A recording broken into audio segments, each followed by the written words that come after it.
Welcome back to the Rules Engagement Pre-Show Heart of the Swarm new patch discussion. We just covered all the Terran units. You can check out the VOD later if you're interested in that type of discussion. Now we're on to the Protoss. First change is the Mothership. I'm going to skip to the Vortex thing. Vortex now because a single target and doesn't affect massive units. I like that. Well, maybe not. I think it should affect massive units. Maybe. I don't know. I think that's good. Vortex is way too much of a game breaker before.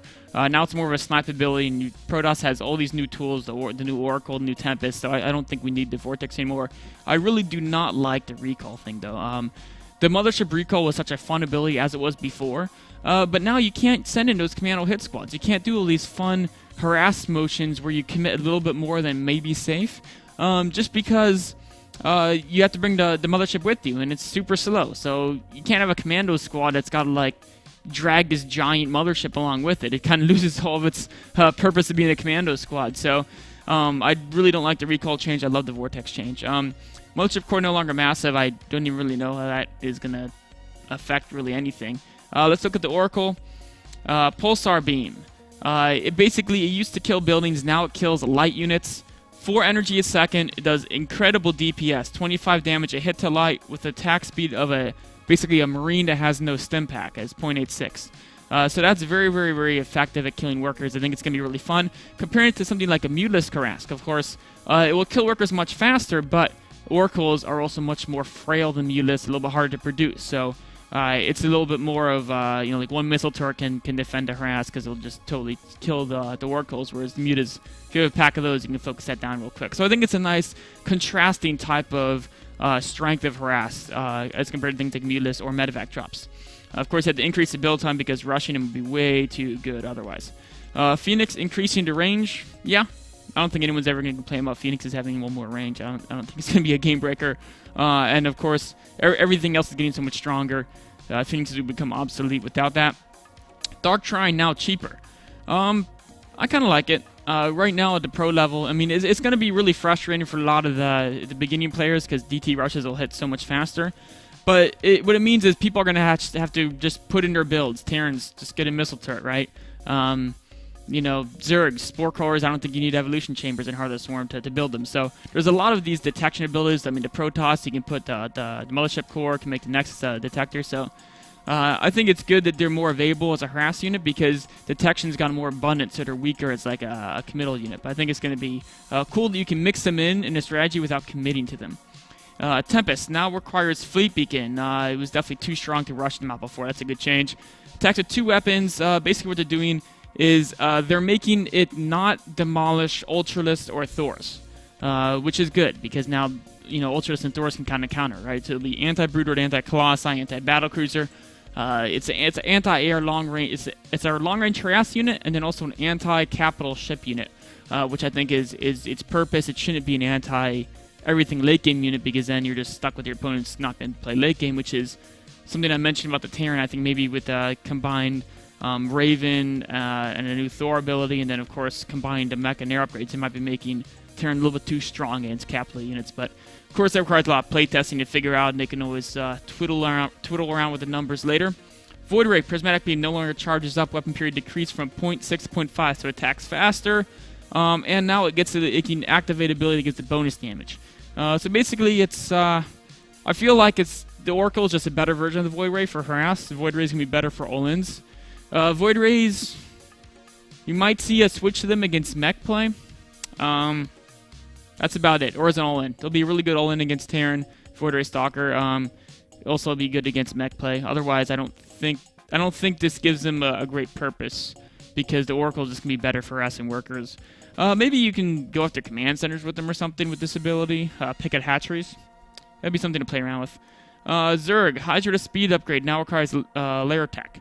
Actually, yeah, let's just jump right into Zerg. I was going to talk more about Protoss, but we'll just jump right into Zerg. Hydra speed upgrade now is layer tech. It used to be hive tech. This is a needed change, right? They're making the Oracle super good at harassing. They're giving Terran those super fast medevacs. You've got to get those Hydras out now. This will actually make more sense with this Infestor upgrade because, of course, you can say, well, with the Oracle medevac harass, they're fast, but you can still fungal and then they're dead, right? But they're going to change Infestors. We'll get to that in a bit. So the Hydra seem to be a little bit more viable as an anti-Air Force earlier on in the game. Mulus, speed increased from 3.75 to 4. Still going to be slower than the Medivac with their burst. Still slower than Phoenix's, which I think it has to be slower than both those two things. Actually, it doesn't have to be slower than Medivac with burst, but it's going to be barely slower than the Medivac with burst. And the burst fades away, so they can still probably hunt down Medivacs if they're like way behind the enemy lines. So they'll still be good against drops, just not a instant "I have Mulus, you can't drop me anymore" type play. Acceleration is the same. One of the cool things about the Mulus change is they're trying to make Mulus Harass more viable because it's such a cool thing to see. The one weakness I think they have with this is that this doesn't really cover the problem of the Mulus Harass. And the problem isn't that it's not fast enough, right? I mean, in the current game, you can still run around everything Terran has. Let's just look at Wings of Liberty, for example. It can still run around all the Terran units. Its speed is the problem. Its problem is that as soon as the Terran puts 2 or 3 missile turrets or has 6 Marines, that can shut down a massive amount of Mulus harassing. And people often, when we talk about Mulus harass, they reference Brood War Mulus. And a lot of the times they talk about how the Brood War Mulus, you could use the micro tricks, and that's why they were harassing. But, I mean, that was cool, and that made the harass stronger. But the real reason why the Brood War Mulus harass was so strong was because you had missile turrets that did 10 damage a hit and attacked at like once a second. And now you have missile turrets that do 24 damage hit and attack every 0.8 seconds. So the DPS on the missile turret is basically tripled. Before anyone yells at me, the missile turrets in Brood War did 20 damage hit, but they did half damage to small air units like Mulus. And they did this intentionally so that small air units, which weren't strong at fighting, could still harass throughout the missile turret barrages and still pick off units. So that was a pretty cool thing, I think, dynamic they had in Brood War, whereas even if your opponent had some missile turrets here, you could run in and pick off SCVs, whereas now, I mean, yeah, the Mulus is faster, but it's still, I think the anti-harass defense is maybe a little bit too strong. One thing that might be cool in the Mulus is give them maybe a rapid regeneration upgrade or a regeneration ability, whereas they could run in, shoot, and then they could run out and they could regenerate, even because they'll take massive damage from the current missile turrets. But if you're really good and you micro the hurt ones away, maybe if there's a way to heal them up over a course of 1 or 2 minutes instead of having to wait, Zerg units take forever to regenerate. So I think there's a better way to make Mulus that harassment option. Same thing like versus Protoss, right? Protoss doesn't have anything as strong as a missile turret versus air. The photon cannon is about half as effective. But the Protoss does have Psionic Storm and Blink, and all these things basically make the Mulus a lot weaker when it gets in and gets damaged. So, Infest or Fungal Growth, now projectile. Speed of the projectile is 10, range down to 8. This is kind of cool. It means you can dodge it. So things like Mulus, Oracles, Stim Marines might have a shot at dodging it if they, or at least partially dodging it. And it's going to require a lot more skill to use. It's going to be like Storm, where you have the Marines. You don't click Fungal Growth or Storm on top of the Marines. You click it behind the Marines. And then if the Marines want to dodge it, they run forwards into your Speedlings, your Ultralists, your Charge Lots. So it's almost more of a zoning spell and a damage spell, which I think it has a lot more positioning and micro and a little bit more thought behind where you place your abilities. It's going to be really cool.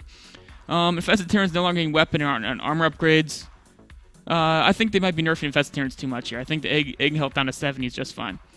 Ultralisk, basically they're making them like Brutal, where they just kind of went around and they beat up other units.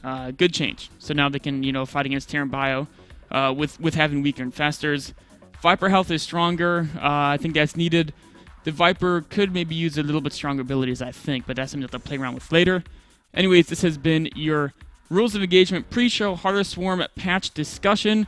We're going to take a quick break, then we're going to be on to Rules of Engagement community critique, the actual show itself.